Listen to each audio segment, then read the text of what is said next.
Punjabi radio USA ਸੁਣ ਰਹੇ ਸਾਰੇ ਹੀ ਸਰੋਤਿਆਂ ਨੂੰ ਇੱਕ ਵਾਰੀ ਫਿਰ ਨਿੱਕੀ ਜੀ ਆਇਆਂ ਨੂੰ ਸਭ ਦਾ ਸਵਾਗਤ ਕਰਦੇ ਹਾਂ। ਸੋ ਤੇ ਪ੍ਰੋਗਰਾਮ ਖਬਰ 'ਤੇ ਨਜ਼ਰ ਲੈ ਕੇ ਹਾਜ਼ਰ ਹੋ ਚੁੱਕੇ ਹਾਂ ਅਤੇ ਜਿਵੇਂ ਤੁਹਾਨੂੰ ਮੈਂ ਇਸ ਤੋਂ ਪਹਿਲਾਂ ਮੈਂ ਦੱਸ ਰਿਹਾ ਸੀਗਾ ਵੀ ਮਿੰਟੂ ਗੁਰਸਰੇਜੇ ਜੀ ਸਿਹਤ ਨਾਸਾਜ਼ ਹੋਣ ਕਰਕੇ ਉਹ ਆਪਣੇ ਨਾਲ ਨਹੀਂ ਜੁੜ ਸਕੇ, ਪਰ ਆਪਣੇ ਨਾਲ ਇਸ ਟਾਈਮ ਜਿਹੜੇ ਸਾਡੇ ਨਾਲ ਤੁਸੀਂ ਖਬਰਾਂ ਸ਼ਾਮ ਨੂੰ 8 ਵਜੇ ਜਿਨ੍ਹਾਂ ਦੀਆਂ ਤੁਸੀਂ ਸੁਣਦੇ ਹੋ ਪ੍ਰਵੀਨ ਸ਼ਰਮਾ ਜੀ, ਉਹ ਇਸ ਟਾਈਮ ਜੁੜ ਚੁੱਕੇ ਨੇ ਸ਼੍ਰੀ ਮੁਕਤਸਰ ਸਾਹਿਬ ਤੋਂ। ਪ੍ਰਵੀਨ ਸ਼ਰਮਾ ਜੀ ਨਿੱਗੀ ਜੀ ਆਇਆਂ ਨੂੰ ਪਿਆਰ ਭਰੀ ਸਤਿ ਸ਼੍ਰੀ ਅਕਾਲ ਜੀ। ਸਤਿ ਸ਼੍ਰੀ ਅਕਾਲ ਰਾਜ ਜੀ। ਔਰ ਇਸ ਵੇਲੇ ਵਿਸ਼ਵ ਭਰ ਦੇ ਵਿੱਚ ਜਿੰਨੇ ਵੀ ਸਰੋਤੇ ਵੀਰ ਸਾਨੂੰ ਪੰਜਾਬੀ ਰੇਡੀਓ USA ਤੇ ਸੁਣ ਰਹੇ ਨੇ ਸਾਰਿਆਂ ਨੂੰ ਪਿਆਰ ਭਰੀ ਸਤਿ ਸ਼੍ਰੀ ਅਕਾਲ ਜੀ। ਸਾਡੇ ਅੱਜ ਦੇ ਪ੍ਰੋਗਰਾਮ ਖਬਰ ਤੇ ਨਜ਼ਰ ਉਸ ਨੂੰ ਸਪਾਂਸਰ ਕਰਦੇ ਨੇ ਖਾਲਸਾ ਇੰਸ਼ੋਰੈਂਸ ਏਜੰਸੀ ਵਾਲੇ, ਜਿਨ੍ਹਾਂ ਦੇ ਕੋਲੋਂ ਤੁਸੀਂ ਹਰ ਇੱਕ ਤਰੀਕੇ ਦੀ ਇੰਸ਼ੋਰੈਂਸ ਕਰਵਾ ਸਕਦੇ ਹੋ। ਇੰਸ਼ੋਰੈਂਸ ਬਾਰੇ ਪਤਾ ਕਰਨ ਲਈ ਕਾਲ ਕਰ ਸਕਦੇ ਹੋ ਨੰਬਰ 408 272 2500 ਦੇ ਉੱਤੇ। ਇਸ ਦੇ ਨਾਲ ਕ੍ਰਿਸ਼ਨ ਧਨੋਤਾ ਜੀ ਯੂਬਾ ਸਿਟੀ ਤੋਂ, ਗੁਰਵਿੰਦਰ ਸਿੰਘ ਅਵਤਾਰ ਸਿੰਘ ਚਾਂਦੀ ਆਰਨੋ ਐਕਸਪ੍ਰੈਸ ਵਾਲੇ ਕੋਚੈਲਾ ਤੋਂ, ਬਚੇਤਰ ਸਿੰਘ ਚਾਹਲ ਫਰੈਜ਼ਨੋ ਤੋਂ, ਮਹਿੰਦਰ ਸਿੰਘ ਮਨਜੀਤ ਕੌਰ ਤੱਖਰ ਮੋਡੈਸਟੋ ਤੋਂ। ਇਹਨਾਂ ਸਾਰਿਆਂ ਦਾ ਬਹੁਤ ਬਹੁਤ ਧੰਨਵਾਦ। ਜੇਕਰ ਤੁਸੀਂ ਜਾਂ ਕੋਈ ਹੋਰ ਕਾਰੋਬਾਰ ਵੀ ਇਸ ਪ੍ਰੋਗਰਾਮ ਨੂੰ ਸਪਾਂਸਰ ਕਰਨਾ ਚਾਹੁੰਦੇ ਹੋ, ਸੰਪਰਕ ਕਰੋ 408 722 7698 ਦੇ ਉੱਤੇ। ਪ੍ਰਵੀਨ ਜੀ, ਗੱਲਬਾਤ ਦਾ ਸਿਲਸਿਲਾ ਸ਼ੁਰੂ ਕਰਦੇ ਹਾਂ। ਹਾਰਦਿਕ ਪਟੇਲ ਦੀ ਵਾਇਰਲ ਵੀਡੀਓ ਕਾਫੀ ਚਰਚੇ ਦੇ ਵਿੱਚ ਆ। ਹਾਂਜੀ ਬਿਲਕੁਲ, ਹੁਣੇ ਤਕਰੀਬਨ 1.5 ਘੰਟੇ 2 ਘੰਟੇ ਦੀ ਜੇ ਗੱਲ ਹੈ ਜਦੋਂ ਕਿ ਇਹਦੇ ਚਰਚੇ ਹੋਏ ਆ ਵੀਡੀਓ ਦੇ। ਹਾਲਾਂਕਿ ਕੁਝ ਲੋਕ ਆ ਜਿਹੜੇ ਰਾਜੀ ਉਹ ਇਸ ਵੀਡੀਓ ਨੂੰ ਫੇਕ ਵੀਡੀਓ ਦੱਸ ਰਹੇ ਆ, ਪਰ ਹੁਣ ਹਾਰਦਿਕ ਪਟੇਲ ਹੋਰਾਂ ਨੇ ਇਸ ਦੇ ਉੱਤੇ ਸਫਾਈ ਦਿੱਤੀ ਹੈ। ਪਹਿਲੀ ਗੱਲ ਤਾਂ ਇਹ ਹੈ ਕਿ ਜਿਹੜੀ CD ਵਾਇਰਲ ਹੋਈ ਹੈ ਉਹਦੇ 'ਚ ਹਾਰਦਿਕ ਪਟੇਲ ਹੈ ਜਿਹੜਾ ਉਹ ਇੱਕ ਔਰਤ ਦੇ ਨਾਲ ਇੱਕ ਕਮਰੇ ਦੇ ਵਿੱਚ ਦਿਖਾਈ ਦੇ ਰਿਹਾ ਵਾ, ਤੇ ਜਿਹੜੀ CD ਜਾਰੀ ਹੋਣ ਤੋਂ ਬਾਅਦ ਹਾਰਦਿਕ ਪਟੇਲ ਆ ਉਹ ਕਹਿੰਦੇ ਕਿ BJP ਦੀ ਗੰਦੀ ਰਾਜਨੀਤੀ ਹੈ। ਉਹਨੇ BJP ਦੇ ਉੱਤੇ ਐਲੀਗੇਸ਼ਨ ਲਾਏ ਹੈ ਤੇ ਉਹ ਕਹਿੰਦੇ ਕਿ ਮੈਂ ਪਹਿਲਾਂ ਹੀ ਲੋਕਾਂ ਨੂੰ ਕਹਿੰਦਾ ਸੀਗਾ ਕਿ ਇਹਨਾਂ ਲੋਕਾਂ ਦਾ ਮਾਸਟਰ ਪਲਾਨ ਆ ਜਿਹੜਾ ਉਹ ਗੰਦੀ ਰਾਜਨੀਤੀ ਵੱਲ ਜਾ ਰਿਹਾ ਵਾ। ਸੋ ਉਹਨਾਂ ਨੇ ਸੰਜੇ ਜੋਸ਼ੀ ਦਾ ਹਵਾਲਾ ਦਿੱਤਾ। ਉਹ ਕਹਿੰਦੇ ਕਿ ਉਹਦੀ ਜਿਹੜੀ ਸੈਕਸ CD ਆ ਉਹ ਵੀ ਤੁਸੀਂ ਸਮਝ ਸਕਦੇ ਹੋ ਕਿ ਜਿਸ ਸਮੇਂ ਉਹ ਕੱਦਾਵਰ ਨੇਤਾ ਬਣਨ ਜਾ ਰਿਹਾ ਸੀਗਾ ਤਾਂ ਉਦੋਂ ਉਹਦੀ CD ਬਣਾਉਣ ਦਾ ਯਤਨ ਜਿਹੜਾ ਵਾ ਇਹਨਾਂ ਲੋਕਾਂ ਨੇ ਕੀਤਾ ਸੀਗਾ। ਤੇ 2017 ਦੇ ਵਿੱਚ ਉਹ ਕਹਿੰਦੇ ਕਿ ਮਾਹੌਲ ਆ ਜਿਹੜਾ ਉਹ ਇੱਦਾਂ ਦਾ ਹੋ ਰਿਹਾ ਕਿ ਹੁਣ ਇਹੋ ਜਿਹੀਆਂ ਜਿਹੜੀਆਂ ਗੱਲਾਂ ਨੇ ਉਹਨਾਂ ਦੇ ਸਹਾਰੇ ਚੋਣ ਜਿੱਤਣ ਦੀ ਕੋਸ਼ਿਸ਼ ਹੋ ਰਹੀ ਆ। ਪਹਿਲੀ ਗੱਲ ਤਾਂ ਰਾਜ ਜੀ ਜਿਹੜੀ ਗੁਜਰਾਤ ਮਾਡਲ ਹੈ ਉਹਦੇ ਸਿਰ ਤੇ ਸਾਡੇ ਜਿਹੜੇ PM ਸਾਹਿਬ ਨੇ ਉਹ ਪ੍ਰਧਾਨ ਮੰਤਰੀ ਦੇ ਉਹਦੇ ਤੱਕ ਪੁੱਜੇ ਆ। ਸੋ ਜੇਕਰ ਗੁਜਰਾਤ ਮਾਡਲ ਦੀ ਗੱਲ ਕੀਤੀ ਗਈ ਸੀ ਤੇ ਹੁਣ ਜੇ ਹਾਰਦਿਕ ਪਟੇਲ ਦੇ ਆਪਾਂ ਐਲੀਗੇਸ਼ਨਾਂ ਤੇ ਲਾ ਲਈਏ ਤੇ ਕਿੱਥੇ ਗੁਜਰਾਤ ਮਾਡਲ ਤੇ ਕਿੱਥੇ ਇੱਕ ਬੰਦੇ ਦੀ ਨਿੱਜੀ ਸੈਕਸ CD ਜਾਂ ਉਹਦੀ ਵੀਡੀਓ ਵਾਇਰਲ ਹੋਣੀ। ਤਾਂ ਇਹਦਾ ਮਤਲਬ ਇਹ ਹੈ ਕਿ ਚੋਣ ਜਿਹੜੀ ਆ ਮੁੱਦਿਆਂ ਤੋਂ ਭੜਕ ਚੁੱਕੀ ਆ। ਦੂਜੀ ਗੱਲ ਇਹ ਹੈ ਤੇ ਜਿਹੜੀ ਤੁਹਾਨੂੰ ਯਾਦ ਹੋਣਾ ਵਾ ਕਿ ਇਸ ਤੋਂ ਪਹਿਲਾਂ ਪੰਜਾਬ ਦੇ ਵਿੱਚ ਗੁਰਦਾਸਪੁਰ ਜ਼ਿਮਨੀ ਚੋਣ ਹੋ ਕੇ ਹਟੀ ਹੈ ਲੋਕ ਸਭਾ ਦੀ, ਤਾਂ ਉਦੋਂ ਵੀ ਇੱਕ ਆਗੂ ਦੀ ਵੀਡੀਓ ਵਾਇਰਲ ਹੋਈ ਸੀ। ਹਾਲਾਂਕਿ ਉਹ ਸ਼੍ਰੋਮਣੀ ਕਮੇਟੀ ਦਾ ਮੈਂਬਰ ਵੀ ਸੀਗਾ ਤੇ ਉਹ ਬੰਦਾ ਇਸ ਵੇਲੇ ਸਲਾਖਾਂ ਦੇ ਪਿੱਛੇ ਹੈ। ਤੇ ਉਸੇ ਚੋਣ ਦੇ ਵਿੱਚ ਲੜ ਰਹੇ ਬੰਦੇ ਦੀ ਇੱਕ ਤਸਵੀਰਾਂ ਵਾਇਰਲ ਹੋਈਆਂ ਸੀਗੀਆਂ ਜਿਹੜਾ ਉਸ ਚੋਣ ਦੇ ਵਿੱਚ ਹਾਰ ਚੁੱਕਿਆ ਵਾ। ਮੇਰਾ ਕਹਿਣ ਤੋਂ ਭਾਵ ਹੈ ਸਲਾਰੀਆ।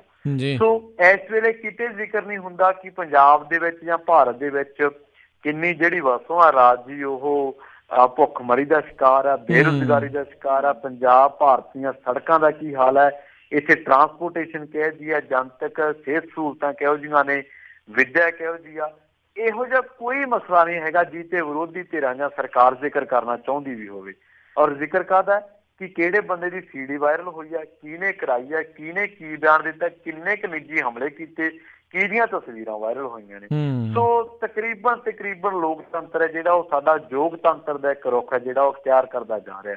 ਜੀ ਅਗਲੀ ਆਪਾਂ ਗੱਲ ਕਰਦੇ ਹਾਂ ਪ੍ਰਵੀਨ ਜੀ ਵੀ ਸਰਬੱਤ ਖਾਲਸਾ ਵੱਲੋਂ ਥਾਪੇ ਗਏ ਜਥੇਦਾਰ ਅਮਰੀਕ ਸਿੰਘ ਅਜਨਾਲਾ ਵੱਖ ਹੋਏ। ਹਾਂਜੀ ਬਿਲਕੁਲ, ਕਾਫੀ ਲੋਕਾਂ ਨੂੰ ਹੈਰਾਨੀ ਹੋਈ ਹੈ ਇਹ ਜਦੋਂ ਖਬਰ ਆਈ ਹੈ। ਔਰ ਅਮਰੀਕ ਸਿੰਘ ਜਿਹੜੇ ਅਜਨਾਲਾ ਨੇ ਜੀ ਉਹ ਚੱਬਾ ਦੀ ਧਰਤੀ ਤੇ ਜਿਹੜਾ ਸਰਬੱਤ ਖਾਲਸਾ ਹੋਇਆ ਸੀਗਾ, ਸੰਗਤ ਨੇ ਕਰਵਾਇਆ ਸੀਗਾ, ਤਾਂ ਉਦੋਂ ਉਹਨਾਂ ਨੂੰ ਤਖਤ ਸ੍ਰੀ ਕੇਸਗੜ੍ਹ ਸਾਹਿਬ ਦੀ ਜ਼ਿੰਮੇਵਾਰੀ ਦਿੱਤੀ ਸੀਗੀ। ਤੇ ਹੁਣ ਉਹ ਕਹਿੰਦੇ ਕਿ ਮੈਂ ਕੁਝ ਕਾਰਨਾਂ ਕਰਕੇ ਜਿਹੜੇ ਭਾਈ ਧਾਨ ਸਿੰਘ ਮੰਡ ਨੇ ਕਾਰਜਕਾਰੀ ਜਥੇਦਾਰ ਸ੍ਰੀ ਅਕਾਲ ਤਖਤ ਸਾਹਿਬ ਔਰ ਭਾਈ ਬਲਜੀਤ ਸਿੰਘ ਦਾਦੂਵਾਲ ਨੇ ਜਿਹੜੇ ਤਖਤ ਸ੍ਰੀ ਦਮਦਮਾ ਸਾਹਿਬ ਦੇ ਜਥੇਦਾਰ ਨੇ, ਤਾਂ ਉਹਨਾਂ ਵੱਲੋਂ ਜਿਹੜੀਆਂ ਮੀਟਿੰਗਾਂ ਕੀਤੀਆਂ ਜਾ ਰਹੀਆਂ ਨੇ ਮੈਂ ਉਹਨਾਂ ਦੇ ਵਿੱਚ ਸ਼ਾਮਿਲ ਨਹੀਂ ਹੋ ਸਕਦਾ ਕਿਉਂਕਿ ਉਹਨਾਂ ਨੇ ਕੁਛ ਆਪਣੀ ਸਿਹਤ ਦਾ ਵੀ ਹਵਾਲਾ ਦਿੱਤਾ। ਉਹ ਕਹਿੰਦੇ ਕਿ ਮੈਨੂੰ ਮਹਿਸੂਸ ਹੋ ਰਿਹਾ ਕਿ ਮੈਂ ਜਿਹੜੀ ਜ਼ਿੰਮੇਵਾਰੀ ਮੈਨੂੰ ਦਿੱਤੀ ਗਈ ਹੈ ਤੇ ਮੈਂ ਪੂਰਾ ਨਹੀਂ ਉਤਰ ਸਕਦਾ। ਤੇ ਨਾਲ ਹੀ ਉਹਨਾਂ ਨੇ ਕਿਹਾ ਕਿ ਜੇਕਰ ਜ਼ਿੰਮੇਵਾਰੀ ਦੇ ਦੌਰਾਨ ਕੋਈ ਕੋਤਾਹੀ, ਲਾਪਰਵਾਹੀ ਜਾਂ ਊਣਤਾ ਹੀ ਰਹਿ ਗਈ ਹੈ ਤੇ ਮੈਂ ਸੰਗਤ ਤੋਂ ਹੱਥ ਜੋੜ ਕੇ ਮਾਫੀ ਮੰਗਦਾ। ਦੇਖੋ ਰਾਜ ਦੀ ਗੱਲ ਇਹ ਹੈ ਕਿ ਕਿਸੇ ਵੀ ਵਿਅਕਤੀ ਵਿਸ਼ੇਸ਼ ਦਾ, ਖਾਸ ਕਰਕੇ ਧਾਰਮਿਕ ਅਹੁਦੇ ਤੇ ਵਿਰਾਜਮਾਨ ਬੰਦੇ ਦਾ ਜੇ ਫੈਸਲਾ ਹੋਵੇ ਕਿ ਸਿਹਤ ਕਰਕੇ ਜਾਂ ਕੁਝ ਕਾਰਨਾਂ ਕਰਕੇ ਉਹ ਅਹੁਦੇ ਤੇ ਨਹੀਂ ਰਹਿਣਾ ਚਾਹੁੰਦਾ ਤੇ ਇਹ ਉਹਦਾ ਨਿੱਜੀ ਫੈਸਲਾ ਵਾ। ਅਸੀਂ ਉਹਦੇ ਤੇ ਕੋਈ ਕਿੰਤੂ ਪ੍ਰੰਤੂ ਨਹੀਂ ਕਰਨਾ ਚਾਹੁੰਦੇ, ਪਰ ਗੱਲ ਇਹ ਹੈ ਕਿ ਸ਼ਿਸ਼ਟਾਚਾਰ ਦੀ ਮਿਸਾਲ ਜ਼ਰੂਰ ਕਹਿ ਸਕਦੇ ਹਾਂ ਇਹ, ਕਿਉਂਕਿ ਇੱਥੇ ਸਾਡੇ ਜਿਹੜੇ ਆਗੂ ਆ ਉਹ ਕੁਰਸੀਆਂ ਨੂੰ ਚਿੰਬੜੇ ਰਹਿੰਦੇ ਆ, ਉਹਨਾਂ ਨੂੰ ਲੈਂਦੇ ਹੀ ਬਹੁਤ ਔਖੇ ਆ। ਉਹ 90 ਸਾਲ ਦੀ ਉਮਰ ਦੇ ਵਿੱਚ ਵੀ ਲੋਕਾਂ ਮੂਹਰੇ ਹੱਥ ਬੰਨ੍ਹਦੇ ਵੀ ਸਾਨੂੰ ਭਾਈ ਮੰਤਰੀ ਬਣਾ ਦਿਓ, ਸਾਨੂੰ ਆਹ ਕਰ ਦਿਓ, ਹਨਾ। ਪਰ ਅਜਨਾਲਾ ਸਾਹਿਬ ਨੇ ਜਿਹੜੇ ਇਹਨਾਂ ਨੇ ਮੈਂ ਕਹੂੰਗਾ ਸ਼ਿਸ਼ਟਾਚਾਰ ਦੀ ਮਿਸਾਲ ਜ਼ਰੂਰ ਦਿੱਤੀ ਹੈ। ਬੇਸ਼ੱਕ ਲੋਕਾਂ ਨੇ ਚੁਣਿਆ ਸੀਗਾ, ਪਰ ਇੱਕ ਜਥੇਦਾਰ ਦਾ ਅਹੁਦਾ ਬਹੁਤ ਵੱਡਾ ਅਹੁਦਾ ਮੰਨਿਆ ਜਾਂਦਾ, ਖਾਸ ਕਰਕੇ ਸਰਬੱਤ ਖਾਲਸਾ ਦਾ ਇੱਕ ਬਹੁਤ ਵੱਡਾ ਇਤਿਹਾਸ ਹੈ। ਸੋ ਮੇਰੇ ਖਿਆਲ ਦੇ ਨਾਲ ਇਹ ਫੈਸਲਾ ਜਿਹੜਾ ਵਾ ਸਾਨੂੰ ਉਹਨਾਂ ਦਾ ਹੀ ਮੰਨ ਕੇ, ਨਿੱਜੀ ਮੰਨ ਕੇ ਉਹਨਾਂ ਦੇ ਫੈਸਲੇ ਦੀ ਸਾਨੂੰ ਸਹਿਮਤੀ ਦੇਣੀ ਬਣਦੀ ਹੈ। ਜੀ ਜੀ ਅਗਲੀ ਆਪਾਂ ਗੱਲ ਕਰੀਏ, ਪੰਥ ਵਿੱਚੋਂ ਛੇਕੇ ਜਾਣ ਦੇ ਮਾਮਲੇ ਵਿੱਚ ਸ਼੍ਰੋਮਣੀ ਕਮੇਟੀ ਨੂੰ ਨੋਟਿਸ ਪਹੁੰਚ ਗਿਆ।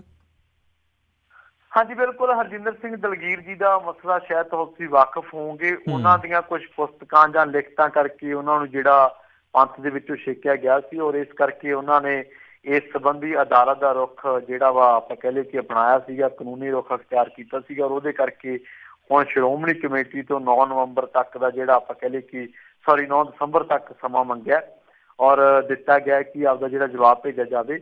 ਔਰ ਖਾਸ ਗੱਲ ਇਹ ਹੈ ਕਿ ਇਹ ਸ਼੍ਰੋਮਣੀ ਕਮੇਟੀ ਉਹੀ ਸ਼੍ਰੋਮਣੀ ਕਮੇਟੀ ਜਿਹੜੀ ਰਣਜੀਤ ਸਿੰਘ ਕਮਿਸ਼ਨ ਨੂੰ ਕਹੀ ਸੀ ਕਿ ਅਸੀਂ ਕਿਸੇ ਕਮਿਸ਼ਨ ਮੂਹਰੇ ਤਲਬ ਨਹੀਂ ਹੋਣਾ। ਸੋ ਇੱਥੇ ਦੇਖਾਂਗੇ ਕਿ ਸਾਡੇ ਧਾਰਮਿਕ ਆਗੂ ਜਿਹੜੇ ਕੋਰਟ ਜਾ ਕੇ ਆਪਦਾ ਆਪਾਂ ਕਹਿ ਲਈ ਕਿ ਦਿੰਦੇ ਵੀ ਹੈ ਜਾਂ ਜਿਹੜਾ ਪੱਖ ਹੈ ਰੁੱਖ ਉਹ ਸਪਸ਼ਟ ਕਰਦੇ ਵੀ ਹੈ ਕਿ ਨਹੀਂ ਕਰਦੇ। ਪਰ ਦੂਜੀ ਗੱਲ ਇਹ ਹੈ ਕਿ ਹਰਜਿੰਦਰ ਸਿੰਘ ਦਲਗੀਰ ਦੀਆਂ ਜਿਹੜੀਆਂ ਲਿਖਤਾਂ ਦਾ ਹਵਾਲਾ ਦੇ ਕੇ ਉਹਨਾਂ ਨੂੰ ਪੰਥ ਦੇ ਵਿੱਚੋਂ ਛੇਕਿਆ ਗਿਆ, ਤਾਂ ਮੇਰੇ ਖਿਆਲ ਦੇ ਨਾਲ ਐਡਾ ਵੱਡਾ ਸਟੈਪ ਲੈਣ ਤੋਂ ਪਹਿਲਾਂ ਮੈਂ ਇਹ ਨਹੀਂ ਕਹਿੰਦਾ ਕਿ ਉਹਨਾਂ ਨੂੰ ਕਿਉਂ ਛੇਕਤਾ ਜਾਂ ਕਿ ਨਹੀਂ ਛੇਕਿਆ ਜਾਣਾ ਚਾਹੀਦਾ ਸੀ। ਠੀਕ ਹੈ, ਇਹ ਲੋਕ ਫੈਸਲਾ ਲੈਣ ਦੇ ਸਮਰੱਥ ਨੇ, ਇਹ ਲੈ ਲੈਣ, ਪਰ ਕੀ ਜੇ ਸਾਡਾ ਕਿਸੇ ਨਾਲ ਵਿਰੋਧਾ ਪਾਸ ਹੈ ਤੇ ਅਸੀਂ ਉਹਦੇ ਨਾਲ ਵਿਚਾਰ ਚਰਚਾ ਕਰਨ ਦੀ ਬਜਾਏ ਉਹਨੂੰ ਕੱਢ ਦਿਆਂਗੇ ਪੰਥ ਦੇ ਵਿੱਚੋਂ? ਕੱਢਣਾ ਹੀ ਅਖੀਰਲਾ ਹੱਲ ਹੈ। ਕਿ ਸੰਵਾਦ ਰਚਾ ਕੇ ਅਸੀਂ ਮਸਲੇ ਦਾ ਹੱਲ ਨਹੀਂ ਕਰ ਸਕਦੇ? ਜੀ ਜੀ ਜੀ ਇਹ ਸਵਾਲ ਨੇ ਪ੍ਰਵੀਨ ਜੀ, ਦੇਖੋ ਕਿਹੜੇ ਪਾਸੇ ਨੂੰ ਜਿਹੜੀ ਉਹ ਗੱਲਾਂ ਹੋਣਗੀਆਂ। ਅਗਲੀ ਆਪਾਂ ਗੱਲ ਕਰਦੇ ਹਾਂ, ਸ਼੍ਰੀ ਗੁਰੂ ਗੋਬਿੰਦ ਸਿੰਘ ਮਹਾਰਾਜ ਜੀ ਦਾ ਪ੍ਰਕਾਸ਼ ਦਿਹਾੜਾ 25 ਦਸੰਬਰ ਨੂੰ ਮਨਾਉਣ ਦੀ ਹਦਾਇਤ। ਇਹ ਦਿਨ ਤਾਂ ਸ਼ਹੀਦੀਆਂ ਦੇ ਵੀ ਹੁੰਦੇ ਨੇ। ਹਾਂਜੀ ਬਿਲਕੁਲ, ਉਸੇ ਕਰਕੇ ਜਿਹੜੇ ਸੁਲਝੇ ਵੀ ਲੋਕ ਨੇ, ਵਿਦਵਾਨ ਲੋਕ ਨੇ ਔਰ ਇਤਿਹਾਸ ਦੀ ਜਾਣਕਾਰੀ ਰੱਖਦੇ ਨੇ, ਤਾਂ ਉਹਨਾਂ ਨੇ ਉਦੋਂ ਨਾਲ ਦੀ ਨਾਲ ਹੀ ਇਸ ਚੀਜ਼ ਤੇ ਥੋੜਾ ਜਿਹਾ ਕਿੰਤੂ ਕੀਤਾ ਵਾ।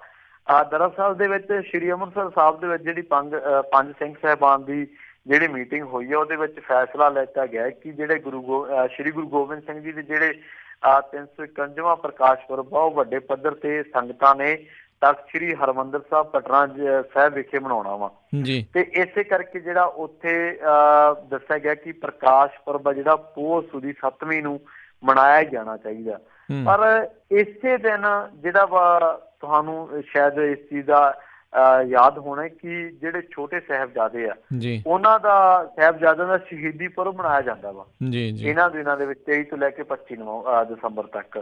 ਸੋ ਇਸ ਕਰਕੇ ਜਿਹੜੇ ਸੂਝਵਾਨ ਲੋਕ ਨੇ ਸਾਡੇ, ਉਹਨਾਂ ਨੇ ਇਹ ਗੱਲ ਕਹੀ ਹੈ ਕਿ ਇੱਕ ਪਾਸੇ ਸੰਗਤ ਜਿਹੜੀ ਆ ਉਹ ਸੋਗ ਦੇ ਮਾਹੌਲ ਦੇ ਵਿੱਚ ਹੋਊਗੀ, ਕਿਉਂਕਿ ਸ਼ਹੀਦੀ ਦਿਵਸ ਔਰ ਉਹ ਜਿਹੜੇ ਸਾਹਿਬਜ਼ਾਦੇ ਆ ਉਹਨਾਂ ਦੀ ਕੁਰਬਾਨੀ ਜਿਹੜੀ ਲਾਸਾਨੀ ਹੈ ਉਹਨੂੰ ਭੁਲਾਇਆ ਨਹੀਂ ਜਾ ਸਕਦਾ, ਉਹਦਾ ਦੇਣ ਨਹੀਂ ਦਿੱਤਾ ਜਾ ਸਕਦਾ। ਪਰ ਦੂਜੇ ਪਾਸੇ ਸਾਡੇ ਜਿਹੜੇ ਧਾਰਮਿਕ ਆਗੂ ਉਹਨਾਂ ਦਾ ਫਰਮਾਨ ਇਹ ਹੈ ਕਿ ਤੁਸੀਂ ਪ੍ਰਕਾਸ਼ ਪੁਰਬ ਮਨਾਓ ਔਰ ਪੂਰੇ ਸੰਗਤਾਂ ਉਤਸ਼ਾਹ ਤੇ ਜੋਸ਼ ਖਰੋਸ਼ ਦੇ ਨਾਲ ਮਨਾਉਣ।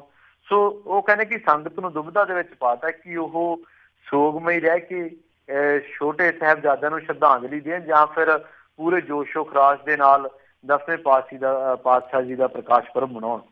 ਜੀ ਜੀ ਬਿਲਕੁਲ, ਇਹ ਭੰਬਲ ਭੂਸੇ ਜਿਹੜੇ ਕੌਮ ਦੇ ਵਿੱਚ ਆਲਰੇਡੀ ਕਿੰਨੇ ਚੱਲ ਰਹੇ ਨੇ, ਇਹ ਉਹਨਾਂ ਦੇ ਵਿੱਚੋਂ ਇੱਕ ਹੋਰ ਜਿਹੜਾ ਇੱਦਾਂ ਲੱਗ ਰਿਹਾ ਆ। ਅਗਲੀ ਆਪਾਂ ਗੱਲ ਕਰੀਏ ਪ੍ਰਵੀਨ ਜੀ, ਵੀ ਪਰਾਲੀ ਨੂੰ ਨਬੇੜੇ ਦੇ ਲਈ 100 ਕਰੋੜ ਜਿਹੜੇ ਆਏ ਸੀਗੇ ਉਹ ਡਕਾਰ ਗਏ। ਹਾਂਜੀ ਬਿਲਕੁਲ, ਅਮਨ ਅਰੋੜਾ ਦੀ ਸਟੇਟਮੈਂਟ ਆਈ ਹੈ ਜੀ ਅੱਜ ਆਮ ਆਦਮੀ ਪਾਰਟੀ ਵਾਲਿਆਂ ਦੀ। ਉਹਨਾਂ ਨੇ ਇਹ ਗੱਲ ਇਹ ਕਹੀ ਹੈ ਕਿ ਪਰਾਲੀ ਦਾ ਜਿਹੜਾ ਮਸਲਾ ਵਾ ਤੇ ਇਹਦੇ ਨਬੇੜੇ ਦੇ ਲਈ ਜਿਹੜੇ ਰਾਧਾ ਮੋਹਨ ਸਿੰਘ ਨੇ ਜਿਹੜੇ ਕਿ ਖੇਤੀਬਾੜੀ ਮੰਤਰੀ ਨੇ ਸਾਡੇ ਮੁਲਕ ਦੇ, ਉਹ ਕਹਿੰਦੇ ਕਿ ਪਰਾਲੀ ਨੂੰ ਖੇਤਾਂ ਦੇ ਵਿੱਚ ਅੱਗ ਲਾਉਣ ਦੀ ਥਾਂ ਤੇ ਉਹਦਾ ਨਬੇੜਾ ਕਰਨ ਦੇ ਲਈ ਜਿਹੜੀਆਂ ਤਜਵੀਜ਼ ਸਕੀਮਾਂ ਨੇ ਉਹਨਾਂ ਨੂੰ ਅਮਲੀ ਰੂਪ ਦੇਣ ਦੇ ਲਈ ਜਿਹੜੀ ਕੇਂਦਰ ਦੀ ਸਰਕਾਰ ਆ ਉਹਨੇ 2016-17 ਦੇ ਵਿੱਚ ਜਦੋਂ ਬਾਦਲ ਸਾਹਿਬ ਦੀ ਸਰਕਾਰ ਸੀ ਉਦੋਂ ਦਿੱਤਾ ਸੀ 49 ਕਰੋੜ ਰੁਪਇਆ। 2017-18 ਦੇ ਵਿੱਚ ਉਹ ਕਹਿੰਦੇ ਕਿ ਰਾਧਾ ਮੋਹਨ ਕਹਿੰਦੇ ਕਿ ਅਸੀਂ ਦਿੱਤਾ 48 ਕਰੋੜ ਰੁਪਇਆ। 48.5 ਕਰੋੜ ਰੁਪਇਆ ਪੰਜਾਬ ਸਰਕਾਰ ਨੂੰ। ਪਰ ਕਹਿੰਦੇ ਕਿ ਇਹ ਜਿਹੜੀ ਪੈਸਾ ਵਾ ਇਹ ਅਕਾਲੀ ਭਾਜਪਾ ਸਰਕਾਰ ਤੇ ਮੌਜੂਦਾ ਕਾਂਗਰਸ ਨੇ ਪਰਾਲੀ ਦੇ ਨਿਬੇੜੇ ਦੇ ਲਈ ਕਿਸਾਨਾਂ ਦੀ ਸਹਾਇਤਾ ਕਰਨ ਦੇ ਲਈ ਵਰਤਿਆ ਹੀ ਨਹੀਂ ਇਹ ਪੈਸਾ।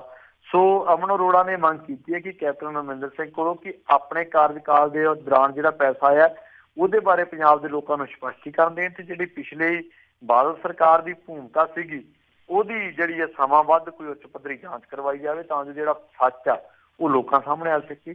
ਇੱਕ ਪਾਸੇ ਰਾਜੀ ਜਿਹੜੇ ਲੋਕ ਆ ਉਹ ਪ੍ਰਦੂਸ਼ਣ ਕਰਕੇ ਬਿਮਾਰੀਆਂ ਦਾ ਸ਼ਿਕਾਰ ਹੋ ਰਹੇ ਆ ਕਿਉਂਕਿ ਪਰਾਲੀ ਦਾ ਪ੍ਰਦੂਸ਼ਣ ਬਹੁਤ ਆ, ਵਿਜ਼ੀਬਿਲਿਟੀ ਘੱਟ ਹੋਣ ਕਰਕੇ ਸੜਕ ਹਾਦਸੇ ਹੋ ਰਹੇ ਆ। ਦੂਜੇ ਪਾਸੇ ਜਿਹੜਾ ਇਹਦੇ ਮਸਲੇ ਦੇ ਹੱਲ ਦੇ ਲਈ ਕੋਈ ਚਾਰਖੇ ਲੜਾਉਂਦੇ ਆ ਉਹਨਾਂ ਦਾ ਪਤਾ ਨਹੀਂ ਲੱਗਦਾ ਕਿੱਧਰ ਨੂੰ ਜਾਂਦੇ ਆ। ਸੋ ਗਰਮੀਆਂ ਦੀਆਂ ਛੁੱਟੀਆਂ ਤੁਸੀਂ ਸੁਣੀਆਂ ਹੋਣੀਆਂ ਪੰਜਾਬ ਦੇ ਵਿੱਚ, ਭਾਰਤ ਦੇ ਵਿੱਚ, ਜਾਂ ਸਿਆਲਾਂ ਦੀਆਂ ਛੁੱਟੀਆਂ ਸੁਣੀਆਂ ਹੋਣੀਆਂ, ਪਰ ਹੁਣ ਪ੍ਰਦੂਸ਼ਣ ਦੀਆਂ ਛੁੱਟੀਆਂ ਹੁੰਦੀਆਂ। ਸੋ ਇਹ ਤੁਸੀਂ ਦੇਖ ਲਓ ਕਿ ਇੰਨੀ ਕਿ ਅਸੀਂ ਤਰੱਕੀ ਕਰ ਲਈ ਆਜ਼ਾਦੀ ਦੇ 70-72 ਸਾਲਾਂ ਬਾਅਦ ਕਿ ਅੱਜ ਅਸੀਂ ਪ੍ਰਦੂਸ਼ਣ ਦੀਆਂ ਵੀ ਛੁੱਟੀਆਂ ਕਰਨ ਲੱਗ ਪਏ ਹਾਂ ਔਰ ਪਤਾ ਨਹੀਂ ਲੱਗਦਾ ਕਿ ਜਿਹੜਾ ਫੰਡ ਆਇਆ ਸੀਗਾ ਉਹਦਾ ਹੋਇਆ ਕੀ। ਅਸਲ ਦੇ ਵਿੱਚ ਮੈਂ ਇਹ ਨਹੀਂ ਕਹਿੰਦਾ ਕਿ ਕੈਪਟਨ ਸਾਹਿਬ ਡਕਾਰ ਗਏ, ਕੈਪਟਨ ਸਾਹਿਬ ਦੱਸਣ ਤਾਂ ਸਹੀ, ਖੰਡਨ ਤਾਂ ਕਰਨ ਕਿ ਇਹ ਪੈਸਾ ਲੱਗਿਆ ਕਿੱਥੇ ਆ।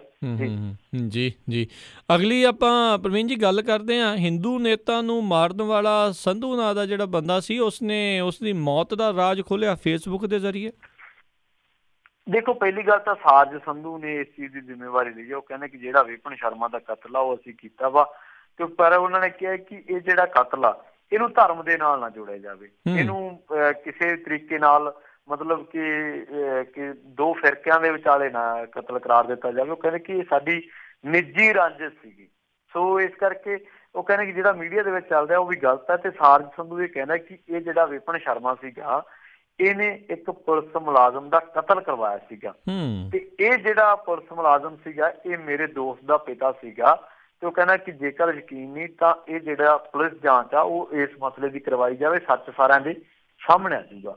ਚਲੋ ਆਪਾਂ ਮੰਨ ਲੈਂਦੇ ਹਾਂ ਕਿ ਇਸ ਬੰਦੇ ਨੇ ਕਤਲ ਕਰਵਾਇਆ ਸੀਗਾ, ਪਰ ਜਿਹੜੇ ਬੰਦੇ ਦਾ ਕਤਲ ਹੋ ਗਿਆ ਜਾਂ ਕੀਤਾ ਗਿਆ ਉਹ ਵੀ ਤਾਂ ਕਾਨੂੰਨ ਤੋਂ ਬਾਹਰ ਜਾ ਕੇ ਕੀਤਾ ਗਿਆ। ਸੋ ਇੱਕ ਬੰਦੇ ਨੇ ਗਲਤੀ ਕੀਤੀ ਔਰ ਇੱਕ ਜਿਹੜਾ ਉਸ ਤੋਂ ਅਗਲਾ ਬੰਦਾ ਸੀਗਾ ਉਹਨੇ ਉਸ ਤੋਂ ਵੱਡੀ ਗਲਤੀ ਕਰਤੀ। ਸੋ ਮੇਰੇ ਖਿਆਲ ਦੇ ਨਾਲ ਇਹਨਾਂ ਚੀਜ਼ਾਂ ਦੇ ਵਿੱਚ ਜੇ ਇਹਨਾਂ ਨੂੰ ਲੱਗਦਾ ਸੀਗਾ ਤੇ ਬਾਸਕੂਟ ਕੋਰਟ ਦੇ ਵਿੱਚ ਜਾਣਾ ਚਾਹੀਦਾ ਸੀ ਤਾਂ ਜੋ ਬੰਦੇ ਨੂੰ ਸਲਾਖਾਂ ਦੇ ਪਿੱਛੇ ਦੇ ਕੀਤੇ ਦੀ ਸਜ਼ਾ ਦਵਾਈ ਜਾ ਸਕਦੀ। ਦੂਜੀ ਗੱਲ ਇਹ ਹੈ ਰਾਜ ਜੀ ਕਿ ਕੈਪਟਨ ਸਾਹਿਬ ਤਾਂ ਇਸ ਵੇਲੇ ਡਿਨਰ ਦੇ ਰਹੇ ਨੇ, ਜਿਹੜੇ ਲੋਕ ਜਿਨ੍ਹਾਂ ਨੇ ਹਿੰਦੂ ਜਥੇਬੰਦੀਆਂ ਦੇ ਕਾਤਲਾਂ ਨੂੰ ਫੜਨ ਦਾ ਦਾਅਵਾ ਕੀਤਾ ਉਹਨਾਂ ਨੂੰ ਡਿਨਰ ਤੇ ਸੱਦ ਰਹੇ ਆ। ਦੂਜੇ ਪਾਸੇ ਫੇਸਬੁੱਕ ਤੇ ਜ਼ਿੰਮੇਵਾਰੀਆਂ ਲਈਆਂ ਜਾ ਰਹੀਆਂ ਨੇ। ਸੋ ਕਮਾਲ ਦੀ ਗੱਲ ਹੈ ਕਿ ਇੱਕ ਪਾਸੇ ਤਾਂ ਸ਼ਾਬਾਸ਼ ਦਿੱਤੀ ਜਾ ਰਹੀ ਹੈ, ਥਾਪੜੇ ਦਿੱਤੇ ਜਾ ਰਹੇ ਆ, ਦੂਜੇ ਪਾਸੇ ਜਿਹੜੀਆਂ ਇਹ ਚੀਜ਼ਾਂ ਨੇ ਪਤਾ ਲੱਗਦਾ ਕਿ ਪੰਜਾਬ ਦੇ ਵਿੱਚ ਲਾਅ ਐਂਡ ਆਰਡਰ ਜਿਹੜਾ ਉਹ ਕਿਸ ਹਾਲਤ ਦੇ ਵਿੱਚ ਹੈ। ਸੋ ਮੇਰੇ ਖਿਆਲ ਦੇ ਨਾਲ ਕੈਪਟਨ ਸਰਕਾਰ ਨੂੰ ਔਰ ਪੰਜਾਬ ਪੁਲਿਸ ਪ੍ਰਸ਼ਾਸਨ ਨੂੰ ਦਮਗਜੇ ਮਾਰਨ ਤੋਂ ਪਹਿਲਾਂ ਕਾਰਜਸ਼ੈਲੀ ਦੀ ਸਮੀਖਿਆ ਜ਼ਰੂਰ ਕਰਨੀ ਚਾਹੀਦੀ ਹੈ। ਜੀ ਅਗਲੀ ਆਪਾਂ ਪ੍ਰਵੀਨ ਜੀ ਗੱਲ ਕਰਦੇ ਹਾਂ, ਕ੍ਰਿਸ਼ਨਾ ਨਦੀ ਦੇ ਵਿੱਚ ਕਿਸ਼ਤੀ ਪਲਟਣ ਕਾਰਨ 30 ਤੋਂ ਵੱਧ ਲੋਕਾਂ ਦੀ ਮੌਤ ਦਾ ਖਦਸ਼ਾ। ਹਾਂਜੀ ਬਿਲਕੁਲ, ਇਹ ਜਿਹੜੀ ਮੱਧ ਪ੍ਰਦੇਸ਼ ਦੇ ਵਿੱਚ ਇਹ ਘਟਨਾ ਵਾਪਰੀ ਹੈ ਔਰ ਕ੍ਰਿਸ਼ਨਾ ਤੇ ਗੋਦਾਵਰੀ ਨਦੀ ਦਾ ਜਿੱਥੇ ਸੁਮੇਲ ਹੁੰਦਾ ਰਾਜ ਜੀ, ਉੱਥੇ ਕੁਝ ਲੋਕ ਗਏ ਸੀਗੇ ਕਿਸ਼ਤੀ ਦੇ ਵਿੱਚ ਸਵਾਰ ਹੋ ਕੇ ਉਸ ਚੀਜ਼ ਨੂੰ ਦੇਖਣ ਦੇ ਲਈ। ਔਰ ਖਾਸ ਗੱਲ ਇਹ ਹੈ ਕਿ ਇਹਨਾਂ ਦੇ ਵਿੱਚੋਂ ਕਈਆਂ ਨੇ ਲਾਈਫ ਜੈਕਟਸ ਨਹੀਂ ਸੀ ਪਾਈਆਂ ਹੋਈਆਂ ਔਰ ਉਹ ਕਿਸ਼ਤੀ ਦੇ ਵਿੱਚ ਸਵਾਰ ਹੋ ਕੇ ਚਲੇ ਗਏ। ਔਰ ਦੂਜੀ ਗੱਲ ਇਹ ਹੈ ਕਿ ਇਹ ਕਿਸ਼ਤੀ ਪਲਟੀ ਤਾਂ ਕਿਉਂਕਿ ਜਿਹੜੇ ਬਹੁਤੇ ਲੋਕ ਆ ਉਹ ਇੱਕ ਪਾਸੇ ਆ ਗਏ ਸੀਗੇ ਇਹ ਨਜ਼ਾਰਾ ਕੈਚ ਕਰਨ ਨੂੰ, ਤੇ ਪਰ ਦੁੱਖ ਦੀ ਗੱਲ ਇਹ ਹੈ ਕਿ ਉਹ ਇਹਨੂੰ ਕੈਚ ਕਰਨ ਦੀ ਬਜਾਏ ਆਪਦੀ ਜ਼ਿੰਦਗੀ ਦਾ ਕੈਚ ਹੈ ਜਿਹੜਾ ਉਹ ਮੈਂ ਕਹੂੰਗਾ ਡਰੋਪ ਕਰ ਬੈਠੇ। ਤਾਂ ਮੇਰੇ ਖਿਆਲ ਦੇ ਨਾਲ ਕਿਤੇ ਨਾ ਕਿਤੇ ਪ੍ਰਬੰਧਨ ਦੀ ਖਾਮੀ ਹੈ। ਜੇ ਉੱਥੇ ਕੋਈ ਜਿਹੜੀਆਂ ਅਥਾਰਟੀਜ਼ ਨੇ ਜਿਹੜੀਆਂ ਉਹਨਾਂ ਨੂੰ ਲਾਈਫ ਜੈਕਟਸ ਤੋਂ ਬਿਨਾਂ ਲੋਕਾਂ ਨੂੰ ਜਾਣ ਹੀ ਨਹੀਂ ਦੇਣਾ ਚਾਹੀਦਾ। ਪਹਿਲੀ ਗੱਲ ਤਾਂ ਇੰਨਾ ਡੂੰਘਾ ਨਦੀ ਦੇ ਵਿੱਚ ਅੱਗੇ। ਦੂਜੀ ਗੱਲ ਇਹ ਹੈ ਕਿ ਹੁਣ ਜਾਂਚਾਂ ਹੋਣਗੀਆਂ, ਹੁਣ ਮ੍ਰਿਤਕਾਂ ਦੇ ਵਾਰਸਾਂ ਨੂੰ ਪੈਸਾ ਮਿਲੂਗਾ, ਹੁਣ ਬੜਾ ਕੁਛ ਆਖਿਆ ਜਾਊਗਾ, ਮੀਡੀਆ ਦੇ ਵਿੱਚ ਬਿਆਨਬਾਜ਼ੀ ਹੋਊਗੀ, ਪਰ ਅਸਲ ਦੇ ਵਿੱਚ ਜਿਹੜੀ ਗੱਲ ਅਸੀਂ ਕਦੇ ਨਹੀਂ ਕੀਤੀ ਜਾਂ ਜਿਹੜੀ ਗੱਲ ਅਸੀਂ ਕਦੇ ਨਹੀਂ ਸਿੱਖੀ ਉਹ ਇਹ ਹੈ ਰਾਜ ਜੀ ਕਿ ਅਸੀਂ ਕਿਸੇ ਹਾਦਸੇ ਤੋਂ ਕਦੇ ਸਿੱਖਿਆ ਹੀ ਨਹੀਂ ਕੁਛ, ਅਸੀਂ ਗਲਤੀਆਂ ਤੋਂ ਕਦੇ ਸਿੱਖਿਆ ਹੀ ਨਹੀਂ ਕੁਛ। ਅਸੀਂ ਸੜਕ ਹਾਦਸਾ ਹੁੰਦਾ ਅਸੀਂ ਸਾਡੇ ਜਿਹੜੇ ਮੁੱਖ ਮੰਤਰੀ ਸਾਹਿਬਾਨ ਨੇ ਜਾਂ ਹੋਰ ਜਿਹੜੇ ਅਧਿਕਾਰੀ ਹੁੰਦੇ ਨੇ ਉਹ ਪੈਸਾ ਦੇ ਆਉਂਦੇ ਆ, ਜਿਹੜੇ ਲੋਕ ਚਲੇ ਗਏ ਉਹਨਾਂ ਨੇ ਕਦੇ ਨਹੀਂ ਮੁੜ ਕੇ ਆਉਣਾ। ਜਿਹੜੇ ਹਾਦਸਾ ਵਾਪਰ ਗਿਆ ਸਾਡੀ ਜਿਹੜੀ ਸੋਚ ਹੈ ਜਾਂ ਸਾਡੀ ਜਿਹੜੀ ਆਪਾਂ ਕਹਿ ਲਈਏ ਕਿ ਇੱਕ ਤਰੀਕੇ ਨਾਲ ਗਲਤੀ ਸੁਧਾਰਨ ਦੀ ਜਿਹੜੀ ਮੈਂ ਕਹੂੰਗਾ ਕਿ ਇੱਕ ਤਰਤੀਬ ਆ ਉਹ ਇੱਥੋਂ ਸ਼ੁਰੂ ਹੋ ਸਕਦੀ ਹੈ ਕਿ ਅਸੀਂ ਹਾਦਸੇ ਤੋਂ ਸਿੱਖਿਆ ਲਈਏ, ਅਸੀਂ ਉਹ ਹਾਦਸਾ ਦੁਹਰਾਈਏ ਨਾ ਕਿ ਇਹ ਦੁਬਾਰਾ ਵਾਪਰ ਜੇ। ਪਰ ਦੁੱਖ ਦੀ ਗੱਲ ਇਹ ਹੈ ਕਿ ਇੱਥੇ ਜਿਹੜੇ ਲੀਡਰ ਨੇ ਉਹ ਮਗਰਮੱਛ ਦੇ ਹੰਝੂ ਵਹਾਉਂਦੇ ਨੇ ਕੁਝ ਕੁ ਦਿਨਾਂ ਵਾਸਤੇ, ਉਸ ਤੋਂ ਬਾਅਦ ਦੁਨੀਆ ਨੂੰ ਫਿਰ ਉਹਨਾਂ ਦੇ ਹਾਲ ਤੇ ਛੱਡ ਦਿੱਤਾ ਜਾਂਦਾ। ਜੀ ਜੀ ਜੀ। ਅਗਲੀ ਆਪਾਂ ਪ੍ਰਵੀਨ ਜੀ ਗੱਲ ਕਰਦੇ ਹਾਂ, ਨੋਟਬੰਦੀ ਕਰਕੇ ਲੋਕਾਂ ਦੇ ਪੈਸੇ ਵਾਪਸ ਕਰਾ ਲਏ ਸਾਰੇ ਬੈਂਕਾਂ 'ਚ, ਉਹਨਾਂ ਪੈਸਿਆਂ ਦੇ ਨਾਲ ਵੱਡੇ ਵੱਡੇ ਕਾਰੋਬਾਰੀਆਂ ਦੇ ਜਿਹੜੇ ਬੈਡ ਲੋਨ ਆ ਉਹ ਜਿਹੜੇ ਆ ਉਹ ਜਿਹੜੇ ਖਤਮ ਕਰ ਦਿੱਤੇ ਗਏ, ਅਤੇ ਹੁਣ ਜੇਤਲੀ ਹੁਣਾਂ ਦਾ ਬਿਆਨ ਆ ਵੀ ਬੈਂਕਾਂ ਦੀ ਮਜ਼ਬੂਤੀ ਲਈ ਹੋਰ ਪੂੰਜੀ ਲਾਏਗੀ ਸਰਕਾਰ। ਦੇਖੋ, ਸਰਕਾਰ ਨੇ ਪਿਛਲੇ ਮਹੀਨੇ ਐਲਾਨ ਕੀਤਾ ਸੀਗਾ ਕਿ ਬੈਂਕਾਂ ਨੂੰ ਮਜ਼ਬੂਤ ਕਰਨ ਦੇ ਲਈ ਅਸੀਂ 2.11 ਲੱਖ ਕਰੋੜ ਰੁਪਇਆ ਲਾਉਣਾ ਵਾ, ਤਾਂ ਜੋ ਜਿਹੜੀਆਂ ਬੈਂਕਾਂ ਨੇ ਇਹਨਾਂ ਨੂੰ ਪੈਰਾਂ ਸਿਰ ਕੀਤਾ ਜਾ ਸਕੇ। ਦੇਖੋ ਰਾਜ ਜੀ, ਗੱਲ ਇਹ ਹੈ ਕਿ ਜੇਤਲੀ ਸਾਹਿਬ ਜਿਹੜੇ ਨੇ ਉਹ ਲੋਕਾਂ ਦੀ ਇੱਕ ਜੇਬ ਚੋਂ ਪੈਸੇ ਕੱਢ ਕੇ ਦੂਜੀ ਜੇਬ ਦੇ ਵਿੱਚ ਪਾਉਣ ਦਾ ਲੋਕਾਂ ਦੇ ਨਾਲ ਮਜ਼ਾਕ ਕਰ ਰਹੇ ਨੇ। ਇਹ ਪੈਸਾ ਟੈਕਸ ਕਰਦਾਤਿਆਂ ਦਾ ਵਾ, ਕਰਦਾਤਿਆਂ ਦਾ ਪੈਸਾ ਵਾ ਜਿਹੜਾ ਜਿਹਦੇ ਨਾਲ ਇਹ ਬੈਂਕਾਂ ਨੂੰ ਮਜ਼ਬੂਤ ਕਰਨ ਦੀ ਗੱਲ ਕਰ ਰਹੇ ਆ। ਜੇਤਲੀ ਸਾਹਿਬ ਉਹਨਾਂ ਦੋਸ਼ਾਂ ਦਾ ਖੰਡਨ ਕਿਉਂ ਨਹੀਂ ਕਰਦੇ ਜਿਹੜੇ ਇਹਨਾਂ ਦੇ ਵਿਰੋਧੀ ਲਾਉਂਦੇ ਆ ਕਿ ਜਿਹੜੀ ਜਦੋਂ ਤੋਂ ਭਾਜਪਾ ਸਰਕਾਰ ਆਈ ਆ ਇਹਨਾਂ ਨੇ ਦੇਸ਼ ਦੇ ਚੰਦ ਘਰਾਣੇ ਉਦਯੋਗਪਤੀਆਂ ਦਾ, ਇੰਡਸਟਰੀਲਿਸਟਾਂ ਦਾ ਜਿਹੜਾ ਕਰਜ਼ਾ ਵਾ ਉਹ ਵੱਟੇ ਸੱਟੇ ਖਾਤੇ 'ਚ ਪਾਤਾ ਵਾ ਜੀ। 18-19 ਪਰਿਵਾਰ ਹੈ ਜਿਨ੍ਹਾਂ ਨੂੰ ਲੱਖਾਂ ਕਰੋੜਾਂ ਦੀ ਰਾਹਤ ਦਿੱਤੀ ਗਈ ਹੈ ਇਹਨਾਂ ਦੇ ਵਿਰੋਧੀਆਂ ਦੇ ਐਲੀਗੇਸ਼ਨਾਂ ਮੁਤਾਬਕ, ਮੈਂ ਕਹਿ ਰਿਹਾ ਵਾਂ। ਤੇ ਉਹਨਾਂ ਤੋਂ ਕਿਉਂ ਨਹੀਂ ਪੈਸਾ ਲਿੱਤਾ ਜਾਂਦਾ, ਇਹ ਭਰਪਾਈ ਕੀਤੀ ਜਾਂਦੀ? ਲੋਕਾਂ ਦਾ ਪੈਸਾ ਕਿਉਂ ਮਤਲਬ ਕਿ ਬੈਂਕਾਂ ਨੂੰ ਮਜ਼ਬੂਤ ਕਰਨ ਦੇ ਲਈ ਆ?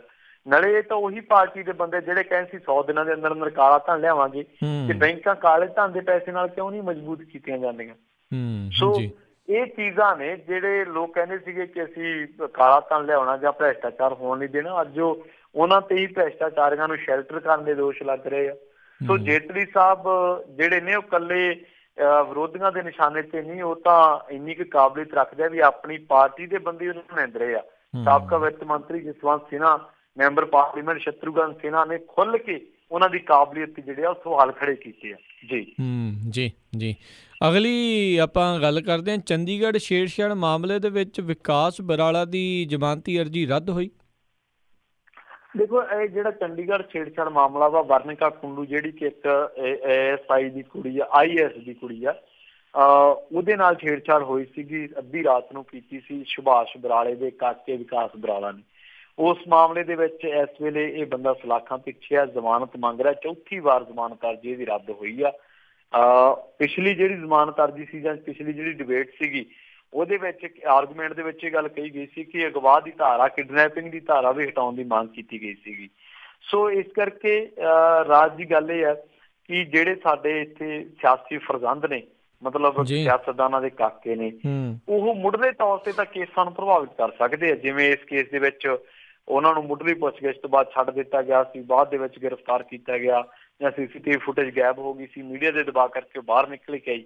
ਤਾਂ ਪਰ ਜਦੋਂ ਕਾਨੂੰਨ ਦੀ ਕਿਤਾਬ ਖੁੱਲ੍ਹਦੀ ਹੈ ਤਾਂ ਉਦੋਂ ਨਿਬੇੜਾ ਉਹੀ ਹੁੰਦਾ ਜਿਹੜਾ ਕਾਨੂੰਨ ਦੀ ਕਿਤਾਬ ਦੇ ਵਿੱਚ ਲਿਖਿਆ ਜਾਂ ਉਹਦੇ ਮੁਤਾਬਕ ਜਿਹੜੇ ਸਬੂਤ ਆ ਜਾਂ ਕੇਸ ਦੀ ਜਿੰਨੀ ਵੀ ਜੋ ਰੂਪ ਰੇਖਾ ਵਾ।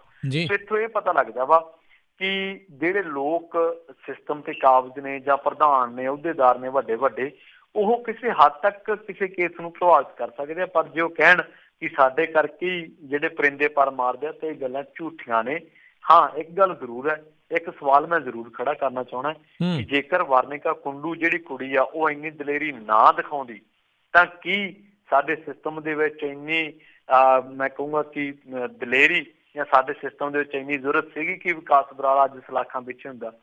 ਜੇ ਉਹ ਇੱਕ IAS ਦੀ ਕੁੜੀ ਨਾ ਹੁੰਦੀ, ਇੱਕ ਕਾਮਨ ਮੈਨ ਦੀ ਕੁੜੀ ਹੁੰਦੀ, ਕੀ ਵਿਕਾਸ ਬਰਾਲਾ ਫਿਰ ਵੀ ਅੱਜ ਸਲਾਖਾਂ ਪਿੱਛੇ ਹੁੰਦਾ? ਜੀ ਜੀ ਬਿਲਕੁਲ, ਇਹ ਬਹੁਤ ਵੱਡਾ ਸਵਾਲ ਆ ਪ੍ਰਵੀਨ ਜੀ, ਪਰ ਕਿਤੇ ਨਾ ਕਿਤੇ ਲੋਕਾਂ ਨੂੰ ਅੰਦਰ ਖਾਤੇ ਇਸ ਦਾ ਜਵਾਬ ਵੀ ਪਤਾ। ਅਗਲੀ ਗੱਲ ਕਰਦੇ ਹਵਾ ਪ੍ਰਦੂਸ਼ਣ ਦੀ, ਪੰਜਾਬ ਨੂੰ ਦਿੱਲੀ ਤੋਂ ਖਤਰਾ। ਹਾਂਜੀ ਬਿਲਕੁਲ, ਪੰਜਾਬ ਪ੍ਰਦੂਸ਼ਣ ਕੰਟਰੋਲ ਬੋਰਡ ਨੇ ਜਿਹੜੀ ਅੱਜ ਸਟੇਟਮੈਂਟ ਦਿੱਤੀ ਹੈ, ਤੁਸੀਂ ਹੈਰਾਨ ਰਹਿ ਜਾਓਗੇ ਉਸ ਸਟੇਟਮੈਂਟ ਨੂੰ ਸੁਣ ਕੇ, ਕਿਉਂਕਿ ਉਸ ਸਟੇਟਮੈਂਟ ਦੇ ਵਿੱਚ ਜਿਹੜਾ ਬੋਰਡ ਆ ਸਾਡਾ ਉਹ ਦਾਅਵਾ ਕਰਦਾ ਵਾ ਕਿ ਪੰਜਾਬ ਦੀ ਜਿਹੜੀ ਹਵਾ ਵਾ ਉਹ ਦਿੱਲੀ ਦੇ ਮੁਕਾਬਲੇ ਕਿਤੇ ਜ਼ਿਆਦਾ ਸਾਫ਼ ਆ। ਕਿਉਂਕਿ ਪੰਜਾਬ ਦਾ ਜਿਹੜਾ 에ਅਰ ਕੁਆਲਿਟੀ ਇੰਡੈਕਸ ਆ ਉਹ ਦਿੱਲੀ ਦੇ 에ਅਰ ਕੁਆਲਿਟੀ ਇੰਡੈਕਸ ਨਾਲੋਂ ਕਰੀਬ 125 ਅੰਕ ਘੱਟ ਹੈ। ਜਿਹੜਾ ਦਿੱਲੀ ਦੇ ਵਿੱਚ 에ਅਰ ਕੁਆਲਿਟੀ ਇੰਡੈਕਸ ਆ ਉਹ 490 ਹੈ, ਜਿਹੜਾ ਪੰਜਾਬ ਦੇ ਵਿੱਚ 에ਅਰ ਕੁਆਲਿਟੀ ਇੰਡੈਕਸ ਆ ਉਹ ਹੈਗਾ ਜੀ 370। ਸੋ ਇਸ ਕਰਕੇ ਜਿਹੜਾ ਬੋਰਡ ਆ ਉਹ ਕਹਿੰਦਾ ਕਿ ਜਿਹੜਾ ਹਵਾ ਦਾ ਰੁੱਖ ਆ ਪੰਜਾਬ ਤੋਂ ਕਦੇ ਵੀ ਦਿੱਲੀ ਵੱਲ ਨੂੰ ਨਹੀਂ ਹੋਇਆ, ਨਾ ਹੀ ਹਵਾ ਦੀ ਰਫ਼ਤਾਰ ਇੰਨੀ ਤੇਜ਼ ਹੈ ਵੀ ਜਿਹੜਾ ਪੰਜਾਬ ਦਾ ਧੂੰਆਂ ਵਾ ਉਹ 250 ਕਿਲੋਮੀਟਰ ਦੂਰ ਦਿੱਲੀ ਤੱਕ ਮਾਰ ਕਰਨ ਦੇ ਸਮਰੱਥ ਹੋਵੇ। ਸੋ ਬੋਰਡ ਕਹਿੰਦਾ ਕਿ ਦਿੱਲੀ ਵਿੱਚ ਤਾਂ ਜਿਹੜਾ ਪਹਿਲੇ ਹੀ 에ਅਰ ਕੁਆਲਿਟੀ ਇੰਡੈਕਸ 490 ਤੇ ਸਾਡੇ 370 ਆ, ਉਹ ਵੀ ਉਦੋਂ ਜਦੋਂ ਪਰਾਲੀ ਨੂੰ ਅੱਗ ਲੱਗ ਰਹੀ ਹੈ। ਤੇ ਕਹਿੰਦੇ ਕਿ ਇਹ ਕਿਵੇਂ ਸੰਭਵ ਹੋ ਸਕਦਾ ਫਿਰ ਵੀ ਪੰਜਾਬ ਦੀ ਹਵਾ ਦਿੱਲੀ ਤੱਕ ਮਾਰ ਕਰ ਰਹੀ ਹੈ ਤੇ ਉੱਥੇ ਪ੍ਰਦੂਸ਼ਣ ਫੈਲਾ ਰਹੀ ਆ। ਘੱਟ ਏਅਰ ਕੁਆਲਿਟੀ ਇੰਡੈਕਸ ਵਾਲੀ ਹਵਾ ਵੱਧ ਕੇ ਏਅਰ ਕੁਆਲਿਟੀ ਇੰਡੈਕਸ ਦੇ ਵਿੱਚ ਕਿਵੇਂ ਜਾ ਕੇ ਪ੍ਰਦੂਸ਼ਣ ਫੈਲਾ ਦੂਗੀ। ਸੋ ਮੇਰੇ ਖਿਆਲ ਦੇ ਨਾਲ ਦਿੱਲੀ ਦੇ ਵਿੱਚ ਜਿਹੜਾ ਆਪਾਂ ਕਹਿ ਲਈਏ ਕਿ ਰਾਜੀ ਜਿਹੜਾ ਪੋਲਿਊਸ਼ਨ ਆ ਉਹ ਇਕੱਲਾ ਪੰਜਾਬ ਦੇ ਪਰਾਲੀ ਦੇ ਧੂਏ ਦਾ ਨਹੀਂ ਜਾਂ ਹਰਿਆਣੇ ਦੀ ਪਰਾਲੀ ਦੇ ਧੂਏ ਦਾ ਨਹੀਂ। ਉੱਥੇ ਕੰਸਟਰਕਸ਼ਨ ਸਾਈਟਸ ਨੇ ਜਿਹੜੀਆਂ ਉਹ ਇੱਕ ਬਹੁਤ ਵੱਡਾ ਪ੍ਰਦੂਸ਼ਣ ਨੇ ਆਪਣੇ ਆਪ ਦੇ ਵਿੱਚ। ਉੱਥੇ ਜਿਹੜੇ ਕੂੜੇ ਦੇ ਵੱਡੇ ਵੱਡੇ ਢੇਰ ਨੇ ਉਹ ਬਹੁਤ ਵੱਡਾ ਪ੍ਰਦੂਸ਼ਣ ਨੇ। ਦਿੱਲੀ ਦੀ ਜਿਹੜੇ ਪੁਰਾਣੇ ਟਰੱਕਾਂ ਦੀ ਟਰਾਂਸਪੋਰਟੇਸ਼ਨ ਹੈ ਉਹ ਬਹੁਤ ਵੱਡਾ ਪ੍ਰਦੂਸ਼ਣ ਹੈ।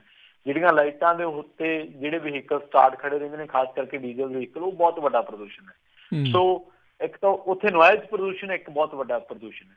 ਸੋ ਮੇਰੇ ਖਿਆਲ ਦੇ ਨਾਲ ਪੰਜਾਬ ਦੇ ਸਿਰ ਇਹ ਚੀਜ਼ਾਂ ਮੜਨ ਦੇ ਨਾਲੋਂ ਦਿੱਲੀ ਨੂੰ ਖੁਦ ਇਹ ਸੋਚਣਾ ਚਾਹੀਦਾ। ਚਲੋ ਮੰਨ ਲੈਂਦੇ ਕਿ ਹੁਣ ਪਰਾਲੀ ਦਾ ਪ੍ਰਦੂਸ਼ਣ ਹੈ ਪਰ ਇਹ ਤਾਂ ਸ਼ੁਰੂ ਹੀ ਅਕਤੂਬਰ ਤੋਂ ਹੋਇਆ। ਇਸ ਤੋਂ ਪਹਿਲਾਂ ਵੀ ਤਾਂ ਦਿੱਲੀ ਪੋਲਿਊਟਡ ਸੀਗੀ, ਉਦੋਂ ਕਾਹਦਾ ਪ੍ਰਦੂਸ਼ਣ ਸੀਗਾ ਜੀ। ਜੀ ਜੀ ਬਿਲਕੁਲ ਜੀ।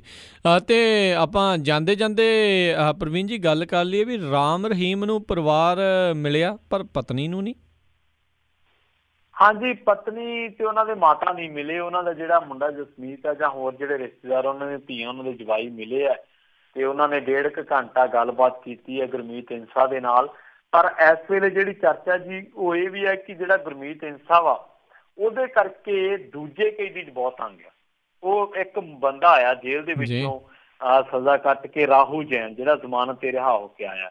ਉਹ ਕਹਿੰਦਾ ਕਿ ਜਿਹੜਾ ਬਲਾਤਕਾਰੀ ਇਹ ਸਾਧ ਹੈ ਇਹਨੂੰ ਤਾਂ ਸਹੂਲਤਾਂ ਹੀ ਬਹੁਤ ਆ ਉੱਥੇ ਤੇ ਵਿਤਕਰਾ ਕੀਤਾ ਜਾਂਦਾ ਦੂਜੇ ਕੈਦੀਆਂ ਨਾਲ। ਉਹ ਕਹਿੰਦਾ ਕਿ ਜਦੋਂ ਤੋਂ ਗੁਰਮੀਤ ਇੰਸਾ ਜੇਲ੍ਹ ਦੇ ਵਿੱਚ ਆਇਆ ਉਦੋਂ ਤੋਂ ਆਮ ਕੈਦੀਆਂ ਦੇ ਨਾਲ ਵਿਤਕਰਾ ਹੋ ਰਿਹਾ ਤੇ ਜਿਹੜਾ ਰੋਜ਼ਾਨਾ ਜੇਲ੍ਹ ਦੇ ਵਿੱਚੋਂ ਕੰਮ ਦਿੱਤਾ ਜਾਂਦਾ ਉਹ ਕੰਮ ਕੈਦੀ ਕਰਦਾ ਤੇ ਰਾਮ ਰਹੀਮ ਕੋਈ ਕੰਮ ਨਹੀਂ ਕਰਦਾ। ਉਹ ਕਹਿੰਦਾ ਜੇਲ੍ਹ ਦੇ ਵਿੱਚ ਤੇ ਫਿਰ ਵੀ ਜਿਹੜਾ ਵਾ ਇਹਨੂੰ ਉੱਥੇ ਮਿਹਨਤਾਨਾ ਦਿੱਤਾ ਜਾਂਦਾ। ਦੂਜੀ ਗੱਲ ਇਹ ਹੈ ਕਿ ਇਹ ਦੂਜੇ ਕੈਦੀਆਂ ਦੇ ਸਖਤੀ ਇਹਦੇ ਕਰਕੇ ਵੱਧਦਾ। ਇਹਦਾ ਜਿਹੜਾ ਖਾਣਾ ਵਾ ਉਹ ਬਾਹਰੋਂ ਆਉਂਦਾ ਵਾ ਉਹ ਕਹਿੰਦਾ।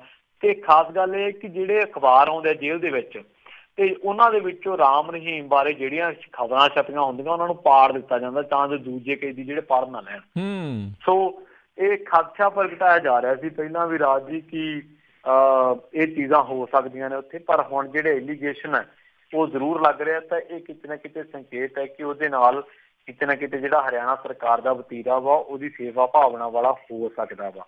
ਜੇ ਹਰਿਆਣਾ ਸਰਕਾਰ ਜਾਂ ਹਰਿਆਣਾ ਦਾ ਜੇਲ੍ਹ ਪ੍ਰਸ਼ਾਸਨ ਇਸ ਚੀਜ਼ ਦੇ ਖੰਡਨ ਕਰਦਾ ਜਾਂ ਇਸ ਚੀਜ਼ ਦੇ ਵਿਰੁੱਧ ਆ ਜਾਂ ਉਹ ਕਹਿੰਦਾ ਕਿ ਇਹ ਨਹੀਂ ਹੋ ਰਿਹਾ ਤਾਂ ਮੇਰਾ ਖਿਆਲ ਹੈ ਕਿ ਰਾਹੁਲ ਜੈਨ ਦੇ ਬਿਆਨ ਦਾ ਖੰਡਨ ਕਰਨਾ ਚਾਹੀਦਾ ਉਹਨਾਂ ਨੂੰ। ਜੀ ਜੀ ਹਾਂ ਬਿਲਕੁਲ, ਪਰ ਉਹਨਾਂ ਨੇ ਕਰਨਾ ਨਹੀਂ ਕਿਉਂਕਿ ਸੱਚਾਈ ਕਿਤੇ ਨਾ ਕਿਤੇ ਜਿਹੜੀ ਆ ਪਤਾ ਹੀ ਆ। ਆਪਾਂ ਨੂੰ ਪਤਾ ਵੀ ਜਦੋਂ ਸ਼ੁਰੂਆਤ ਦੇ ਵਿੱਚ ਇਹ ਬਲਾਤਕਾਰੀ ਬਾਬਾ ਅੰਦਰ ਗਿਆ ਸੀ ਤਾਂ ਉਦੋਂ ਵੀ ਉੱਥੋਂ ਕਾਫੀ ਜਿਹੜੀਆਂ ਗੱਲਾਂ ਆ ਉਹ ਸਾਹਮਣੇ ਆਈਆਂ ਸੀ। ਅਤੇ ਬਹੁਤ ਬਹੁਤ ਧੰਨਵਾਦ ਪ੍ਰਵੀਨ ਸ਼ਰਮਾ ਜੀ ਤੁਹਾਡਾ, ਤੁਸੀਂ ਸਾਡੇ ਨਾਲ ਜੁੜੇ ਇਹਨਾਂ ਖਬਰਾਂ ਬਾਰੇ ਵਿਸਤਾਰ ਦੇ ਵਿੱਚ ਸਾਨੂੰ ਜਾਣਕਾਰੀਆਂ ਦਿੱਤੀਆਂ।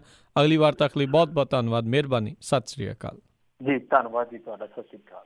ਅਤੇ ਸਰੋਤਿਓ ਇੱਥੇ ਹੀ ਸਾਡਾ ਅੱਜ ਦਾ ਇਹ ਪ੍ਰੋਗਰਾਮ ਸਮਾਪਤ ਹੈ। ਮਿਲਾਂਗੇ ਤੁਹਾਨੂੰ ਅਗਲੇ ਬੁਲੇਟਿਨ 'ਚ। ਉਦੋਂ ਤੱਕ ਲਈ ਮੈਨੂੰ ਰਾਜਕਨਵੀਰ ਸਿੰਘ ਨੂੰ ਵੀ ਇਜਾਜ਼ਤ ਦਿਓ। ਮੇਰੇ ਵੱਲੋਂ ਵੀ ਤੁਹਾਨੂੰ ਸਾਰਿਆਂ ਨੂੰ ਬਹੁਤ ਪਿਆਰ ਸਤਿਕਾਰ ਸਹਿਤ ਦੋਨੋਂ ਅੱਜ ਜੋੜ ਕੇ ਸਤਿ ਸ਼੍ਰੀ ਅਕਾਲ। ਜਿਉਂਦੇ ਵਸਦੇ ਰਹੋ, ਹੱਸਦੇ ਖੇਲਦੇ ਰਹੋ, ਸੁਣਦੇ ਰਹੋ ਜੀ ਪੰਜਾਬੀ ਰੇਡੀਓ USA।